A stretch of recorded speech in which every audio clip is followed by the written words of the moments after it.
Então agora estamos aqui com a segunda parte do nosso documentário especial, né, de 50 anos da nossa paróquia, onde estamos entrevistando a Cláudia Gazzola. Para quem ainda não acompanhou o episódio passado, o capítulo passado, pode entrar aí nas redes da paróquia, no YouTube, para acompanhar essa entrevista que nós estamos fazendo nesses dias especiais aqui no final de ano. Então vamos dar continuidade. Nesses 50 anos de paróquia, qual é o momento mais marcante na tua vida, assim, para você, para tua família, alguma coisa assim que marca bastante? Tu se lembra, fala da paróquia, tu se lembra, um sentimento, uma lembrança, que boa, assim, que tu gosta de se lembrar? Mas seria, eu não saberia dizer um momento, foram vários, a minha primeira Eucaristia, depois a minha crisma, claro, dos meus irmãos também que fizeram, meu casamento, o batizado dos meus filhos, a primeira Eucaristia deles, a missa, depois o pai faleceu numa sexta-feira, aí no domingo de manhã, a gente veio à missa, foi bem marcante também, foi a época do Padre Adilson, nunca me esqueço que ele disse assim, eu pensei que eles nem viriam à missa hoje, mas como que eu podia pensar isso, Em quem que a pessoa vai ser, uma hora dessas de dor, como que a pessoa não vai vir justamente procurar Deus e não vai ficar aqui com Ele, Não vai se aproximar de Deus, não vai vir buscar o consolo, Então foi uma coisa bem marcante também.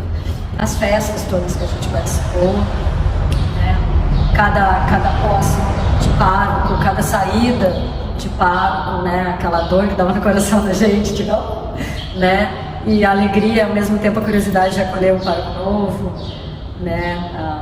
as festas. Agora essa última festa de São Cristóvão foi um momento marcante para mim. Eu não sei explicar nem muito porquê, porque não foi a primeira festa sem o meu pai, faz 12 anos que ele faleceu, mas me pediram para filmar a procissão,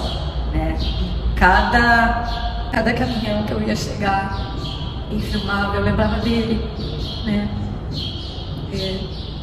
queria gostar, ele ia estar na frente com o carro, largando foguete, Ou então ele ia correndo e dizer, ligeiro, ligeiro, vamos lá, alguém para comprar os caminhões, Aí tinha gente contando e eu filmando, Então foi uma coisa, nesse ano, bem marcante. Outro momento, assim, dos vários, que eu lembro, quando, na época mesmo da pandemia mesmo, que o Padre Gustavo tinha toda essa vibe dele, de fazer as missas online, de aquela missa de Domingo de Ramos que eu lembro, que ele chegou lá em casa, passou na casa de cada paroquiano que ele sabia onde morava, que ele chegou, ele e o Aloysio, o padre Aloysio, com um raminho, para trazer, que a gente não pôde vir na missa, a gente assistiu a missa, mas eles trouxeram um ramo na casa da gente, Então foram muitas coisas boas e marcantes, A própria reforma aqui da igreja agora, na época do Padre Gustavo, em que ficou aquele clima de suspense, que ele não deixava a gente olhar, a janela não ficava aberta, pra gente ver como é que ia ficar.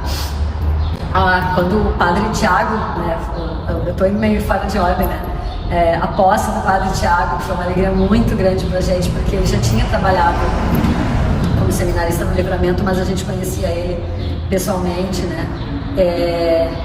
Depois o Padre Carlinhos, querido, quando assumiu, o Padre Carlinhos, além de me casar, ele foi meu padrinho no civil.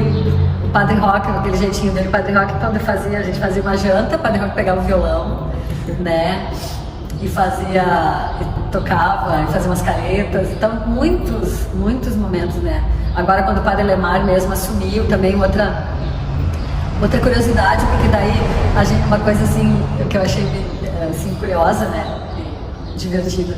A gente sempre dizia que a Paróquia da Paz, uma certa época, começou a pegar os padres, todos eles eram a primeira paróquia. Então, o Padre Vicente não chegou a ser a primeira paróquia dele, nem o Padre José Luiz. Mas a partir do Padre Roque, aqui foi a primeira paróquia. Antes ele era vigário. O Padre Carlinhos veio para cá, antes ele era vigário, aqui foi a primeira paróquia. O padre Adilson também foi vigário, veio pra cá, era a primeira paróquia. Assim foi com o padre Tiago e com o padre Gustavo. E ia diminuindo a idade dos padres, né? Tanto que eu brincava e dizia assim, o padre Gustavo tem idade para ser meu filho. Eu digo, o próximo padre que vier vai estar nas fraldas, né? E aí agora veio, bem ao contrário, veio um padre de mais idade, né? Veio um padre que ficou 10 anos só numa paróquia, né? Então muda bastante, né? Cada padre que vem, e é uma coisa até que tinham perguntado também, né?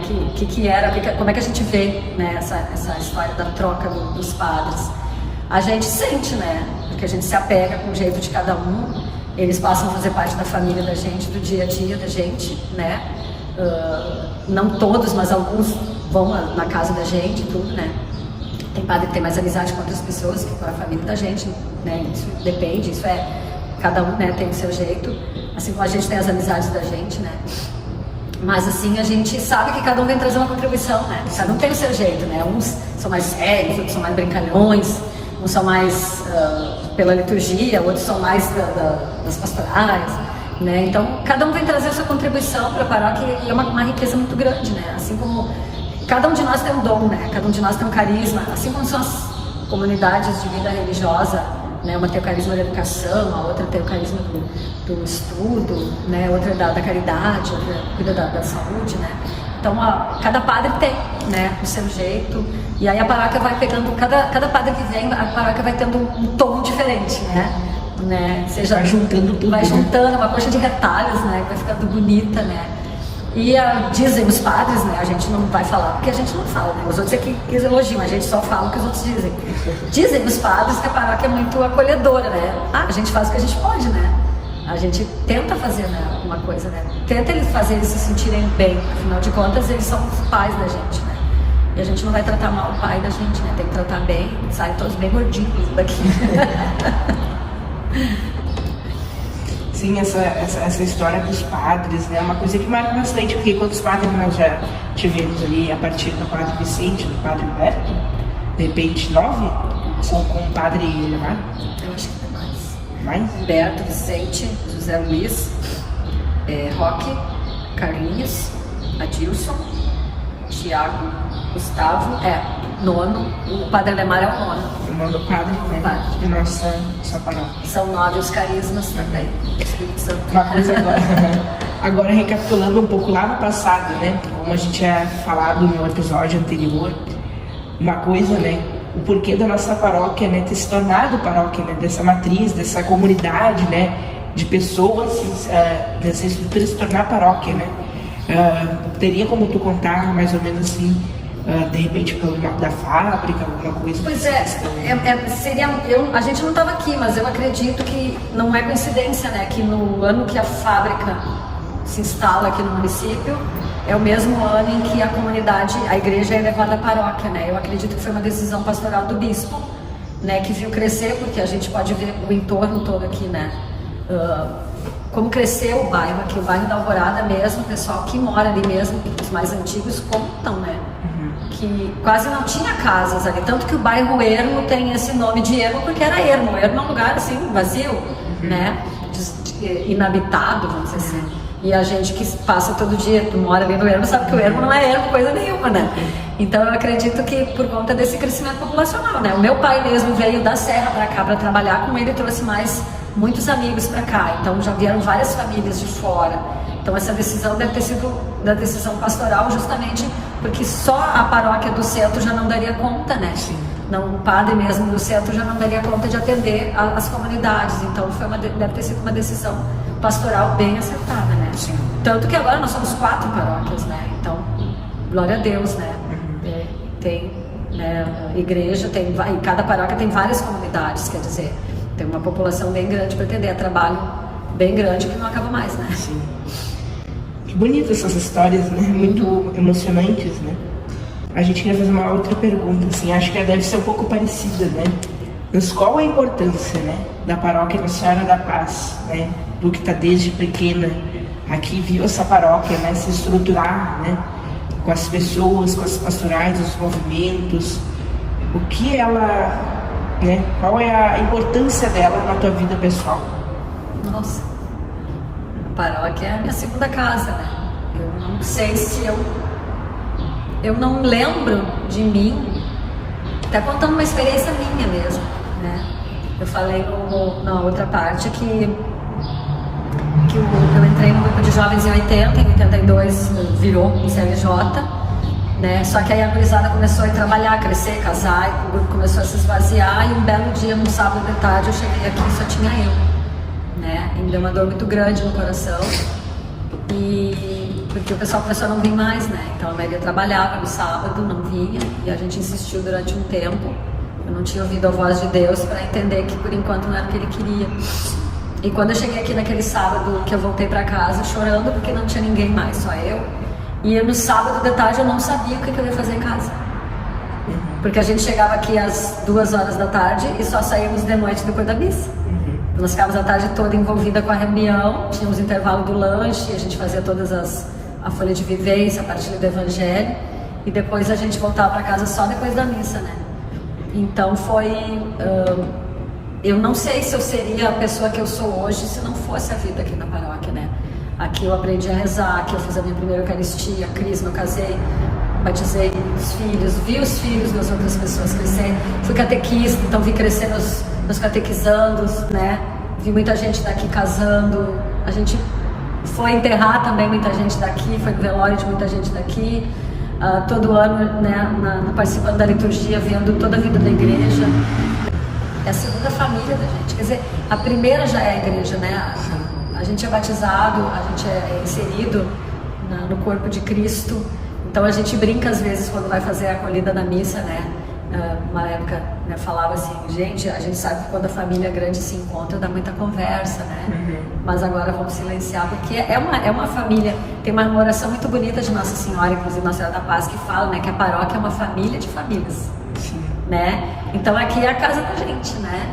Tanto assim, não é questão de bairrismo, mas eu vou às vezes na missa em outras comunidades. Agora, ontem semana eu fui na primeira Eucaristia das meninas de uma amiga em outra cidade, mas não vê a hora de voltar pra cá pra assistir a missa. É sentimento, né? É o sentimento que a gente tem de pertença, sabe? Então, eu tô fora daqui, eu posso ir outra missa, a missa é igual a qualquer lugar do mundo, é o próprio Senhor que tá ali, o rito é o mesmo, mas aqui é a minha casa. É aqui que eu me sinto bem, é aqui que eu, se Deus quiser, é aqui que eu quero morrer também. Em períodos que existem guerras, divisões, né? Períodos de guerras mesmo que acontecem pelo mundo, períodos difíceis, vamos dizer assim, né? E questões que o mundo se encontra ou já se encontrou anos atrás. Qual é o papel das paróquias, principalmente aqui da nossa paróquia? Qual foi o papel, se tu se lembra de algum momento de tensão no mundo que refletiu aqui, alguma questão assim, que possa, né, ter influenciado e que a gente possa, né, aqui como paróquia, ter feito alguma ação, alguma questão referente a essas? Várias épocas da vida, né? Eu não sei, assim, questão de guerra, porque é uma coisa muito pontual, que aqui mesmo a gente não chega a ser atingido de maneira direta, mas a gente sabe que, ainda mais com a internet, né? Todas as notícias chegam numa velocidade, então tudo a gente fica sabendo de todos os lugares, né? Mas calamidade, questão de calamidades, assim, que isso a gente já passou. Então eu noto que a igreja faz a diferença, não só aqui, né? Mas a paróquia faz a diferença em campanha de arrecadação de alimentos, de agasalho, na época mesmo agora da pandemia, né? Como fez falta, né? Como fez falta a gente vir na igreja e sentir essa companhia da comunidade, dos irmãos, né? A Paróquia da Paz, a paróquia aqui na Nossa Senhora da Paz é uma paróquia muito solidária com todas as ações. Agora mesmo essa campanha que a gente faz há quantos anos? Há 2 anos, já 3, de arrecadação de tampinhas, né, para as crianças que têm a AME, né, a atrofia muscular espinhal. Então todo mundo se une, né? Se alguém pede roupa, se alguém pede comida, todo mundo se une, né? Me lembro que até na própria época da pandemia o padre Gustavo testemunhava isso, dizendo que o dízimo aqui da paróquia não baixou, que o pessoal via a importância de continuar mantendo a paróquia, né? Então, nesse ponto, né, eu vejo ali pela comunidade da Alvorada que a gente não convive tanto lá, mas a gente convive com os testemunhos e convive com, né, conversas, a gente conversa entre si, quando a gente vai ali na novena, no trigo, perdão, na Aparecida, a gente vê o que é a unidade também deles ali, né, de se unir para comprar o altar, de se unir para comprar o pão, o ostensório, quer dizer, então o pessoal pega junto, né, Então, cada uma das comunidades, mas a paróquia num todo, né, nesse ponto assim de vamos pegar junto, sabe, é muito unida nessas campanhas, né, é muito solidária com os doentes, é muito solidária com as pessoas que passam necessidade, isso eu noto muito na paróquia, né. O povo se envolve, né? E uma comunidade oracional também, porque, por exemplo, falando da questão da guerra, uma coisa que não nos atinge, mas não é por isso que as pessoas deixam de fazer alguma coisa, então vamos rezar o terço, vamos juntar, vamos fazer, né? Então a gente nota que tem essa participação, né? A paróquia realmente é um lugar seguro, é um refúgio, né? É como está dentro do colo, né, de Nossa Senhora, debaixo, né, do manto dela, dentro do coração de Jesus, né? A gente sente também, eu por experiência própria, né, posso dizer isso também, quando eu estou aqui eu me sinto muito bem, sabe? Dá vontade de ficar cada vez mais aqui dentro. Tinha uma época então que eu tava tanto aqui na paróquia que a mãe mexia comigo, vou arrumar tua malinha, tu fica por lá. Porque não é que, sabe, é aquela coisa de, realmente, aquela sensação de pertença e de gostar de estar aqui, né? De vir pra cá de manhã e não querer ir embora, se o padre não tocar embora. Tinha muito isso, principalmente na época de jovem, né? Que a gente era mais nova, assim, não tinha filho, não era casada, né? Da mãe ligada sabendo onde é que eu tava, né? Mas tá lá na paróquia também, né? Mas vai completar o padre, né? Então tem isso, né? E dessa questão, assim, da paróquia, ela faz a diferença, né? A gente tem uma época, inclusive, da época do nosso grupo de oração já, da renovação carismática, de uma pessoa entrar aqui dentro, né, dizer que ela estava armada e que ele veio aqui que ele ia para casa, ele ia fazer uma bobagem, ia matar a mulher e ia se matar. Então, naquela hora a gente conseguiu, rezando muito, conseguimos convencer ele de que aquilo não era o mais acertado, e depois ele começou a vir nas missas, né? Então ele vinha na missa, ele abraçava a gente e agradecia. Então, tu vê, a paróquia faz diferença na vida das pessoas, a igreja principalmente estando de portas abertas. Infelizmente, agora por enquanto não é possível, né? A gente está vivendo uma época bem violenta, que as pessoas podem entrar e depredar, podem roubar as coisas aqui dentro, né? Já roubaram até água benta, né? Então, mas é uma coisa que faz a paróquia na vida da comunidade, faz a diferença onde ela está, né? Pode ser que até a volta aqui as pessoas não participem, mas a gente sempre sabe de testemunhos variados, assim, de pessoas que viram a porta da igreja aberta ou foram acolhidas por alguém, né? Então faz toda a diferença. Se a guerra for física, se for espiritual, como desse senhor aí, né, que estava pensando em fazer bobagem, a paróquia faz toda a diferença. Ela ajuda, né? Estar presente. Como tu disse, tem coisas, né, que já aconteceram, mas que hoje em dia não acontecem. Teria mais alguma coisa que na época era muito presente na paróquia, mas que hoje em dia, de repente, por algumas circunstâncias, não acontece mais? Alguma coisa que era boa, sabe? Assim, teria... Por exemplo, antigamente a igreja era mais aberta, né? Sim, é uma coisa que faz falta, por exemplo, né? A gente tinha, na época do Padre Tiago, a gente tinha toda quinta-feira adoração. E a gente vinha pra cá às 3 da tarde, a gente começava a adoração às 3 da tarde e encerrava com a missa das 6. E a porta ficava aberta, então a gente ficava aqui na igreja, as pessoas entravam, então era aquele silêncio, só aquela musiquinha bem assim, calminha no fundo, Jesus exposto, as pessoas entravam, adoravam. Tinha um senhor cego que vinha, ele morava aqui nas pecinhas aqui da Rafael, ele vinha, ele tinha quase que cegueira total, era parcial. E ele tinha uma perna a menos, então ele vinha na cadeira de roda, ele vinha, ele assistia, hoje em dia ele está no asilo.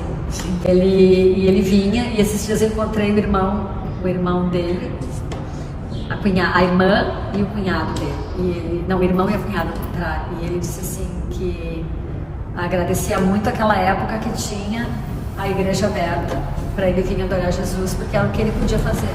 Ele vinha na missa e ele vinha na adoração, e ele disse que aquilo era um bálsamo para ele, né? E a gente sente falta disso, né? De ter a porta aberta, realmente, das pessoas poderem entrar. De ter alguém, uma vez vinha, algumas pessoas ficavam de guardiões ali na porta, né? tinha até um nome para isso, na época do Padre Edilson ainda começou. Depois a gente conseguiu, na época do Padre Tiago, ainda ficar um pouco tempo, depois acabou que o pessoal já não... A maioria era de idade, né?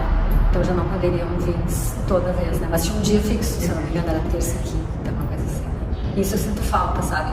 E principalmente agora a gente refletiu demais isso na época da pandemia, né? Sim. Nossa, dava uma dor no coração as portas das igrejas fechadas, né? A gente em casa, né? Foi muito medo também que colocaram na gente, pra gente não vir, mas o lugar mais seguro do mundo é a igreja, né? Sim. É aqui que tá o nosso Salvador, a nossa cura por todos os males, né? Agora, como a gente está perto do Natal, né? Da festa também, mas do Natal, principalmente do nascimento do nosso Senhor Jesus Cristo, nos conte uma celebração, né, de Natal que te tenha tocado um sentimento muito profundo, sabe? Uma lembrança muito presente ainda. Tu falou agora, eu tinha lembrado de outra coisa em casa. Mas agora tu falando, eu lembrei quando eu era criança. Eu tinha meus 8 anos. E naquela época, a professora Cibele, ela pediu para o Padre Vicente se podia encenar uma peça de Natal. Se chamava A Estrela de Natal, A Estrela de Belém, se não me engano. Era uma folha de ofício no tempo. E eu tinha 8 anos, eu fiz o papel do galo. Então eu tinha uma roupa de lã, uma jaqueta e uma calça de lã. E a mãe fez de papel cartaz uma máscara, assim, que se colocava na minha cabeça com a formato da cabeça de um galo. E a Tati, a filha mais velha do Mareu, do professor Mareu, ela tinha 5 anos, ela não lia ainda, ela fez o papel da estrelinha. Então era um diálogo assim do galo perguntando o que estava acontecendo. Eu não lembro do texto, sim, mas eu lembro que a peça foi aqui, ó, nesse canto aqui, porque a igreja vinha até ali. Já tem a árvore. Isso, a árvore acho que ficava aqui, eu não me lembro, só sei que foi nesse canto, eu passei um calor, mas um contentamento assim, né? E aí eu lembro que eu tava num orgulho, assim, porque eu sabia todas as minhas falas de cor. E a Tati era muito pequenininha. E me lembro que a professora Cibele ficava no cantinho, ela soprava pra ela e ela ia dizendo, né? Então foi a primeira lembrança agora que me veio. Não foi da celebração em si, mas foi no final da celebração. Outra foi uma que a gente cantou Noite Feliz. E teve até acompanhamento de violino. Todo ano, né? Como é uma festa única, cada ano que a gente passa, a gente tem alguma coisa, né, que toca o coração da gente, né? E aquele Natal também que o Padre Vicente se despediu, tem até uma foto, a gente está sentado aqui na escadaria com ele, o presépio montado aqui atrás. E então aquele ano também foi um Natal bem, para nós foi muito choroso, vamos dizer assim, né? Porque era a despedida do Padre Vicente, né? Normalmente as transferências de padre são sempre, né? A gente fica sabendo em novembro, alguns em julho, foi o Padre Tiago, mas a gente fica sabendo em novembro que eles vão embora e aquele final de ano sempre fica muito saudoso, né? Mas aquele ano de modo especial foi bem triste, depois de 12 anos dele aqui, então a gente andava acostumado com o que queria pela frente, né? E ano passado, né, que foi, aliás, em 2020 mesmo, a missa já foi bem emocionante, porque já era o primeiro Natal, né? A gente já tinha tido algumas perdas na paróquia.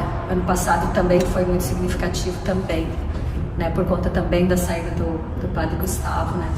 Então, todo, assim, especificamente celebração, assim, tem essas pontualidades, né?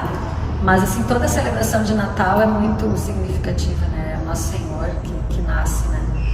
E todas elas, para mim, foram, cada uma tiveram uma marca diferente. Emoção à parte. Uma emoção à parte.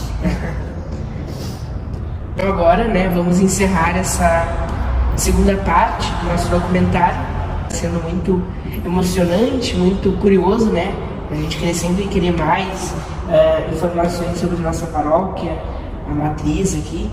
Então a gente vai se encerrar essa segunda parte agora.